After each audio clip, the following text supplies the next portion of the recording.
దీపమును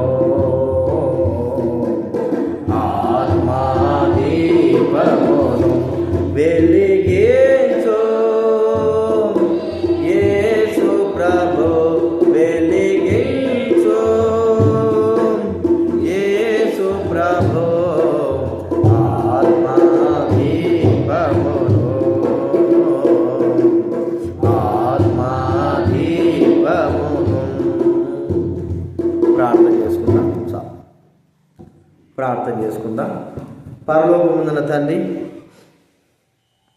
కృపా సత్య సంపూర్ణమైన దేవ, నమ్మకమైన మా తండ్రి, కరుణ కలిగిన దేవ, శరణు తెచ్చి మీ పాసనలకు వచ్చి ఉంటున్నా. మీ శరణు తెచ్చిన వారిని ఎప్పుడు కూడా బయటకు త్రోసివేయని దేవుడు. విజ్ఞాపనలను, ప్రార్థనలు, యాచనలు ప్రభువా ఆలకించి ప్రభువా ప్రతిఫలం ఇచ్చేటువంటి మా ప్రభుడో అందును బట్టి స్తోత్ర. మా తండ్రివి అందును బట్టి వందన. ఇదిగో ఈ ఫిబ్రవరి మాసం మొదటి సంఘ ప్రార్థన దినంలో మీ పాసనలో కూడి వచ్చుంటున్నాం. మీ ఆజ్ఞ, మీ వాగ్దానం, ఎక్కడిద్దరు ముగ్గురు కూడి నా నామం ఉంటారో, ప్రార్థిస్తారో, కూడుకుంటారో అక్కడ నేను ఉంటాను. మీ ఆజ్ఞ మేరకు, మీ మాట మేరకు మీరు ఇచ్చినటువంటి ప్రభా మరి ఆజ్ఞ మేరకు మీరు ఉన్నందుకు స్తోత్రం. ఇంకా ఎవరైతే రాలేకపోయినారో ప్రభా, వస్తున్నారో వారిని తీసుకురండి. ప్రార్థన కొరకే సిద్ధపరచు. చిన్న సమయాన్ని మాకు దీవెనకరంగా చేయవలసి మనం చేస్తూ యేసు ప్రభు నామమున ప్రార్థించి వేడుచున్నాం తండ్రి. దేవుని వాక్యంలో నుండి మత్తయి రాసిన సువార్త 7వ అధ్యాయం. మత్తయి రాసినటువంటి సువార్త 7వ అధ్యాయము 7వ వచనం మనం అందరం కూడా కలిసి చదువుకుందాం. మత్తయి రాసిన సువార్త 7వ అధ్యాయం 7వ వచనం అందరం కూడా కలిసి చదువుకుందాం. దేవుని వాక్యం తీసి చదువు. బైబిల్ వెనక నుంచి 8వ పేజీ, కొత్త నిబంధనలో 8వ పేజీ, 7వ అధ్యాయం 7వ వచనం. అడుగుడి మీకు ఇవ్వబడును, వెదకుడి మీకు దొరుకును, తట్టుడి మీకు తీయబడును. అడుగు ప్రతివాడును పొందును, వెతకవానికి దొరుకును, తట్టువానికి తీయబడును. ఇక్కడ యేసుక్రీస్తు వారు చెప్తున్న మాటల్లో 3 విషయాలు చెప్పాడు. అడగండి, వెతకండి, తట్టండి. అడిగి, వెతికి, తట్టడం, ఈ 3 చాలా ప్రాముఖ్యమైన విషయాలు. కాబట్టి మనకు అవసరమైన మాట ఏంటంటే అడుగుడి. లోకంలో ఎంతోమందిని అడుగుతూ ఉంటాం. కొంతమంది ఇస్తారు, కొంతమంది ఇవ్వరు. కొంతమంది సాయం చేస్తారు, కొంతమంది సాయం చేయరు. మనకి స్థితిగతులను బట్టి కొంతమంది ఇవ్వాలనుకుంటారు, కానీ మనము అపనమ్మకస్తులుగా కనబడినప్పుడు ఇవ్వరు.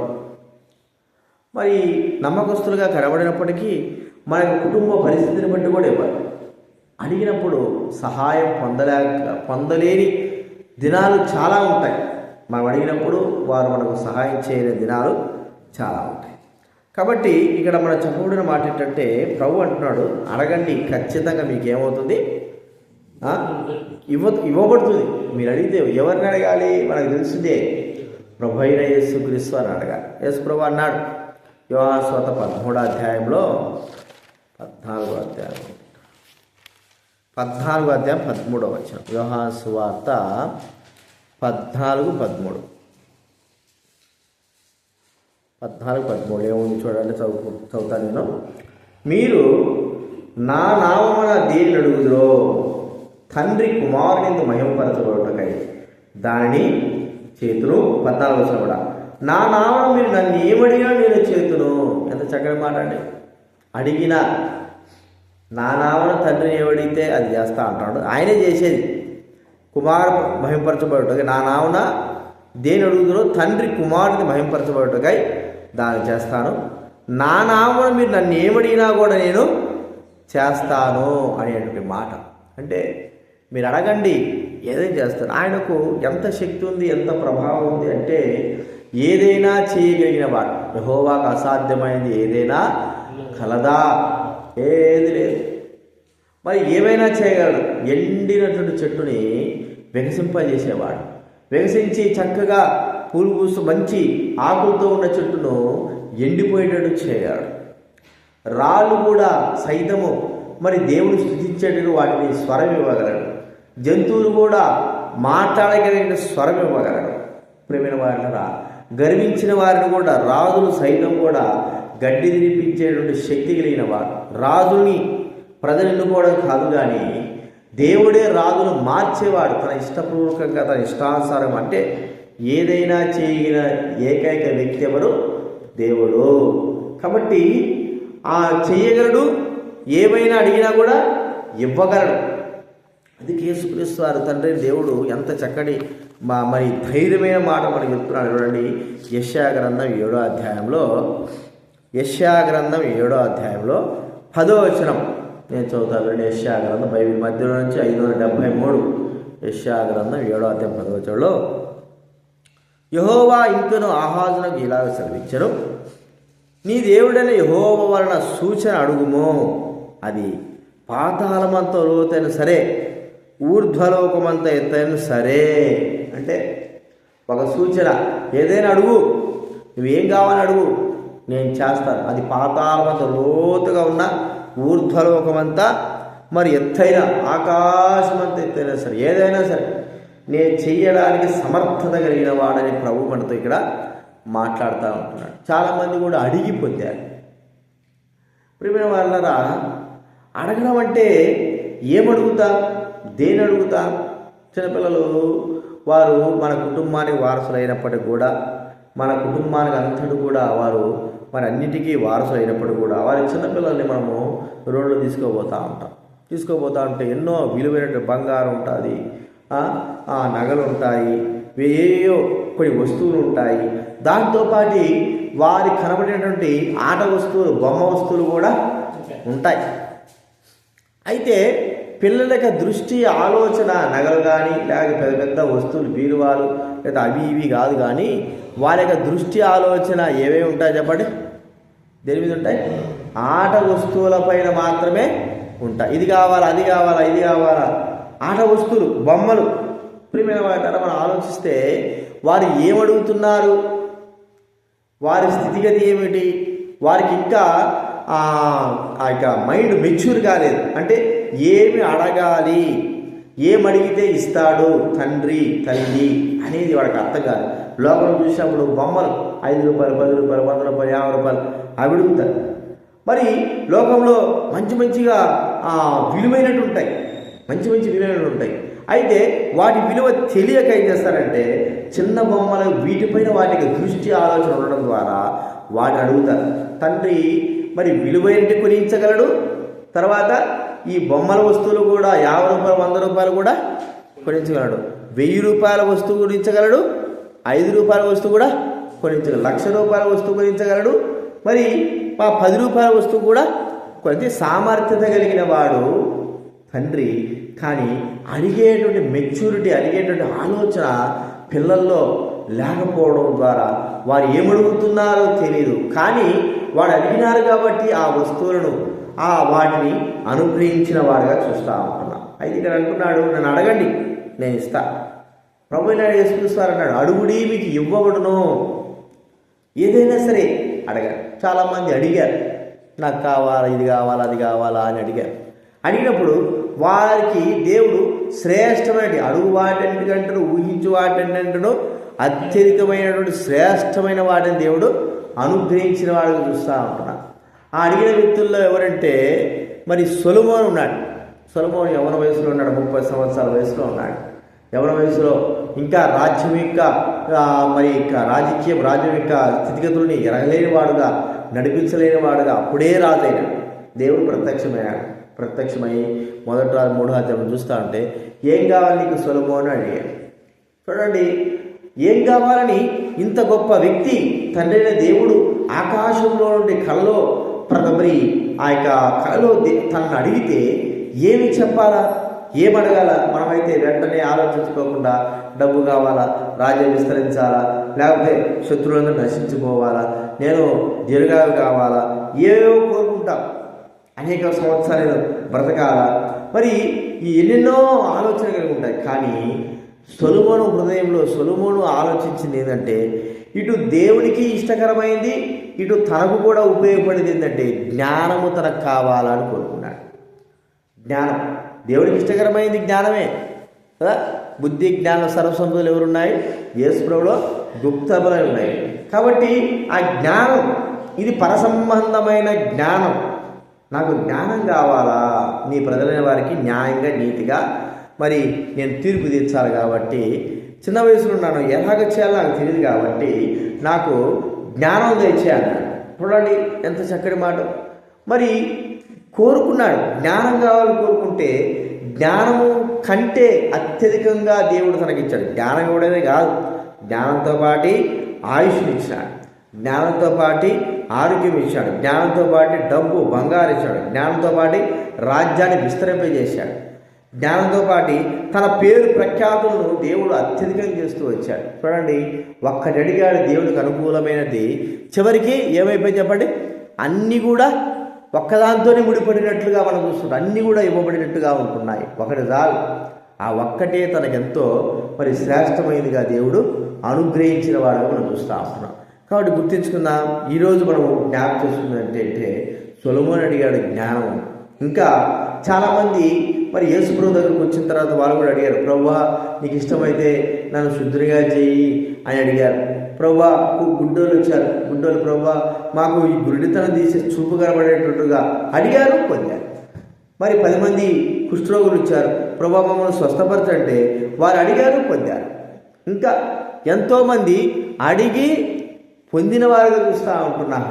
అంటే వారు అడిగింది అన్నీ కూడా అసమానమైనవి, అంటే అవి ఎవరు కూడా చేయలేని కార్యాలు. చూడండి, పుట్టుగుడ్డివాడిని స్వస్థపరిచాడు, పక్షవాయు కలిగినది ఇక కుష్ఠరోగం కలిగిన వాడు వచ్చాడు, వాళ్ళంతా కూడా కుష్ఠరోగం ఉంది, బాగుపడడం అసంభవం.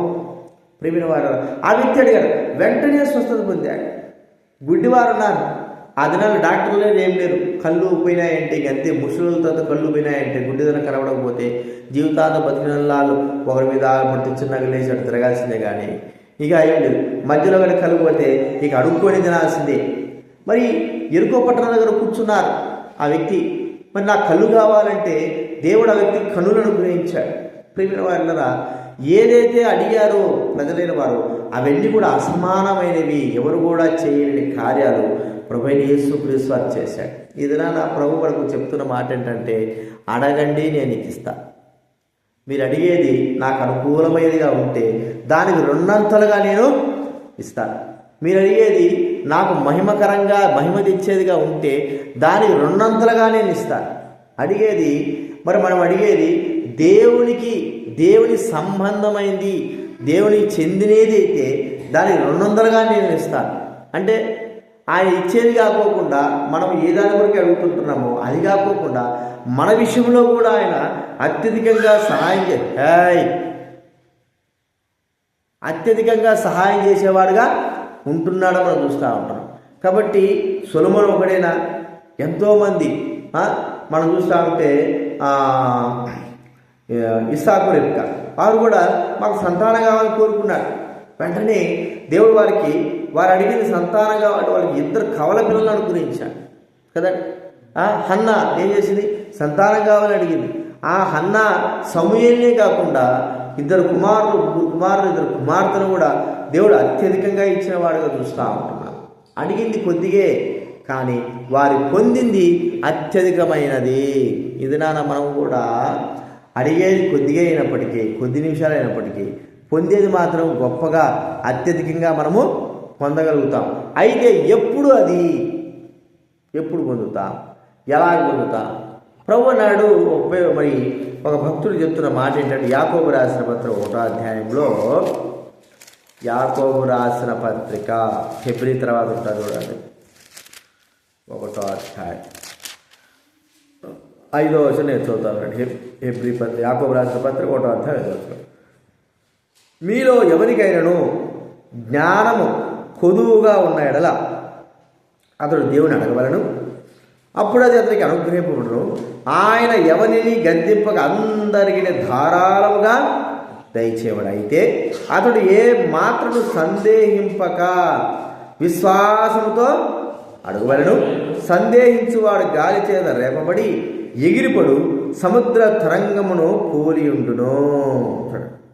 ఇది మీరు ఎవరైనా సరే జ్ఞానం అనే మాట అనుకోండి, మీకు ఏదైనా కావాలని పొదువై ఉన్నదనుకోండి, దాన్ని అడిగినామనుకో, అడిగిన వెంటనే దేవుడు అడిగితే ఆయన అనుగ్రహిస్తాడు. ఆయన ఎవరిని గద్దింపడు. అందులో శ్రేష్టమైనది జ్ఞానం కదండి, శ్రేష్టమైనది జ్ఞానం. ఎవరు కూడా గద్దింపకోకుండా ధారాళంగా ఇచ్చేటువంటి వాడుగా మనం చూస్తూ ఉంటున్నాం. అయితే ఏ మాత్రం కూడా సందేహం అనేది ఉండకుండా అడగాలి. సందేహం ఉంటే అది మనం పొందలేము. సందేహం ఉంటే మనము పొందలేము. సందేహం ద్వారా ఏమైపోతుందంటే దేవుని ఇచ్చేది కూడా దేవుడు ఇవ్వడు. ఎందుకంటే దేవుడి మీద నమ్మకం లేనప్పుడు, దేవుడి శక్తి మీద నమ్మకం లేనప్పుడు దేవుడు ఎందుకు ఇస్తాడు? దేవుడు గొప్పవాడిని గ్రహింపు లేనప్పుడు, మరి అన్నీ ఇవ్వడానికి శక్తి కలిగిన వాడిని నమ్మలేనప్పుడు ఆయన ఎందుకు ఇస్తాడు? ఖచ్చితంగా ఇవ్వడు. అయితే నమ్మకం ఉంటే ఏ సమయంలో అయినా సరే, ఎట్లాంటి పరిస్థితుల్లో అయినా సరే మనం నమ్మినప్పుడు దాన్ని మనం పొందగలుగుతాము. చూడండి, అబ్రహాము మనం గుర్తిస్తుంటాం. అబ్రహాము 70 సంవత్సరాలప్పుడు దేవుడు చెప్పిన మాట నమ్మినాడు. 100 సంవత్సరాలప్పుడు కూడా దేవుడు చెప్పిన మాట నమ్మినాడు. అయితే ఆయన నమ్మకంలో తేడా లేదు. ఎందుకంటే చెప్పినాడు వాడు దేవుడు ఇస్తాడనేటువంటి నమ్మకం. 70 సంవత్సరాలు నమ్మిన అబ్రహాము 100 సంవత్సరాలప్పుడు కూడా నమ్మాడు, పొందినాడు. చూడండి, ఏ మాత్రము సందేహం ఎంత మాత్రము లేదు. సందేహం లేకోకుండా దేవుడి ఎందుకు నమ్మకం. సందేహాలు ఎన్నో ఉంటాయి కదండి. ఎందుకు సందేహాలు ఉంటాయి? పరిస్థితులు బట్టి, కాలాన్ని బట్టి సందేహాలు మనకి వినపడతాయి. ఏమిటంటే అబ్రహాం చూస్తే 99 సంవత్సరాల వాడు, శారా చూస్తే 90 ఆమె స్త్రీధనం నిలిచిపోయింది. ఇక ఆమె పిల్లలు పుట్టడము ఏ డాక్టర్ వల్ల కూడా కాదు, ఎలాంటి వ్యక్తి వల్ల కూడా కాదు. వారికి సందేహం ఉంది. ఏ సందేహం ఒకవేళ ఉంటే మా ఎట్లా పుడతారు ఈ వయసులో అనే సందేహం ఉండొచ్చు.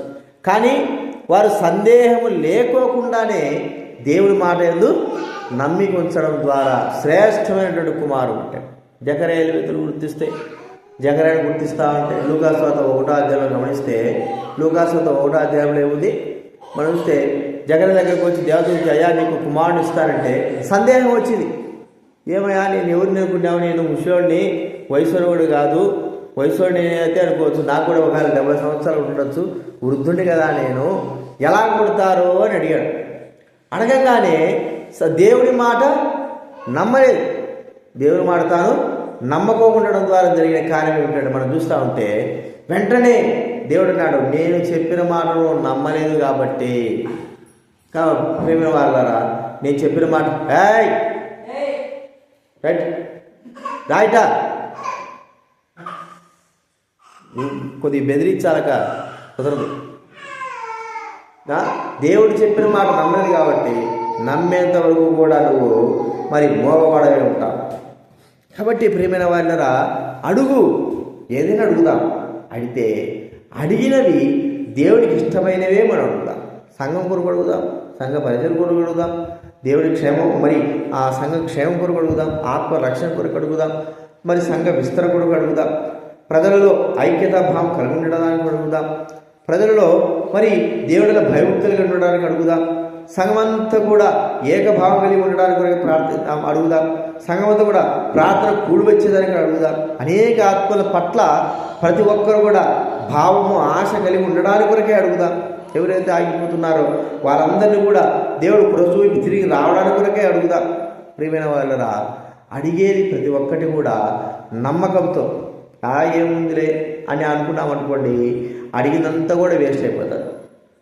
అయితే అది అసమాధానమైనా సరే, అది జరగదని మనకు అర్థమైనప్పటికీ కూడా దేవుడు చేస్తాడయా. మనుషులు చేయకపోయినా కూడా దేవుడు చేస్తాడు. ఇది మనుషులు చేయకపోయినా కూడా దేవుడు ఖచ్చితంగా చేస్తాడు. అది అసంభవం. అయితే నమ్మకమే అది ప్రభువునందు నమ్మకమే. మరి జరగదని ప్రజలంతా మంది అనుకున్నా కూడా ప్రభు చేస్తాడయా, ప్రభు చేస్తాడు. ప్రభు ఖచ్చితంగా చేస్తాడు. ఈ కార్యం చేయడానికి ఆయన సమర్థత కలిగిన వాడు. మనుషులున్న అసమర్థత కలిగిన వారు, కానీ దేవుడు మాత్రం సమర్థత కలిగిన వారు. నేను అడిగినవన్నీ కూడా ఇస్తాడు. ప్రియమైన వారులారా, అలాగా మన హృదయంలో అడుగుడి మీకు ఇవ్వడం అన్నప్పుడు, మన హృదయంలో సందేహం లేకోకుండా అడిగినప్పుడు ఆయన ఏదైనా చేయడానికి సామర్థ్యత కలిగిన వాడు మనం గుర్తించుకొని ప్రార్థించాలి. కాబట్టి ఆయన చేస్తాడు. ఆయనకి అసంభవమైంది ఏది లేదు, అన్నీ కూడా సంభవమే, అన్నీ చేయగలడు. కాబట్టి ఆయన అడుగుడు ద్వారా మన జీవితంలో ప్రేమిన వారి ఎంతో మరి శ్రేష్టతను పొందుతాము. అవి నిత్యము నిలిచి ఉండేవిగా చూస్తాం. కాబట్టి గుర్తించుకుందాం. ఇది నాన్న ప్రార్థన ప్రవేశించప్పుడు సంఘక్షేమం కొరకు మనం అడగాల్సిన చాలా ఉన్నాయి, ఎన్నో ఉన్నాయి. దైవసేవకులు కట్టబడాలి, మరి పక్కన అది ప్లాస్టిక్ చేయబడాలి, గేటు పెట్టాలా, మరి చుట్టూ కాంపౌండ్ కట్టుకోవాలా, ఎన్నో ఉన్నాయి. ముఖ్యంగా ప్రజల హృదయాల్లో ఐక్యత, దేవుడిల భయము, భక్తి, ఆశ ఇవి కలిగి ఉండాలనేటువంటి ఆ తపన మన హృదయాలు ఉండాలి. ఆత్మ రక్షణ కొరకై ప్రజలు పాటుపడాలా, వారి కొరకై ప్రార్థన చేయాలా, ప్రార్థనకు రావాలి ప్రజలు. అలాగా వారు నిలిచి ఉండడానికి కొరకే మనం ప్రార్థన చేద్దాం. ఎప్పుడైతే ఇవి ప్రార్థన చేస్తామో వారి క్షేమమే మీ క్షేమం. చూడండి, ఒక మాట ఉంది, యిర్మీయా గ్రంథము 29వ అధ్యాయం. యిర్మీయా గ్రంథం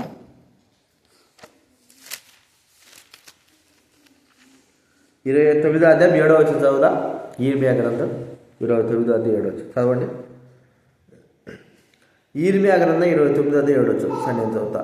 నేను మిమ్మల్ని చెరగడిపోయిన పట్టణం యొక్క క్షేమం కోరి దాని కొరకు యెహోవాను ప్రార్థన చేయుడి, దాని క్షేమము మీ క్షేమమునకు కారణమవును. అట్లాగా ఇతరులకు సంఘ క్షేమము, సంఘ పరిచయ క్షేమం, ప్రజల క్షేమము, ప్రజల రక్షణ, వారి క్షేమమే మనకు క్షేమంగా అవుతుంది.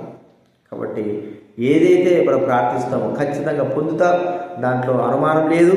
అయితే అనుమానం లేకుండా మనం ప్రార్థిద్దాం. ఇది వరకు గత దినాల్లో జరిగిన దేవుని కార్యములు, దేవుని మహిమ ఈ సంవత్సరంలో హెబ్రోన్లో జరగాలి. అనేక ఆత్మలు రావాలి. ఎవరైతే ఆగిపోయినా వాళ్ళందరూ కూడా ప్రభు సన్నిధికి రావాలి. దేని నిమిత్తమైతే ఆగిపోయారో వాళ్ళందరూ కూడా ప్రభు వారి హృదయాల్లో కార్యం జరగాలి. ఏకభావం కలిగిన వారు ఉండాలి. సాతానికి లయపరచబడాలి.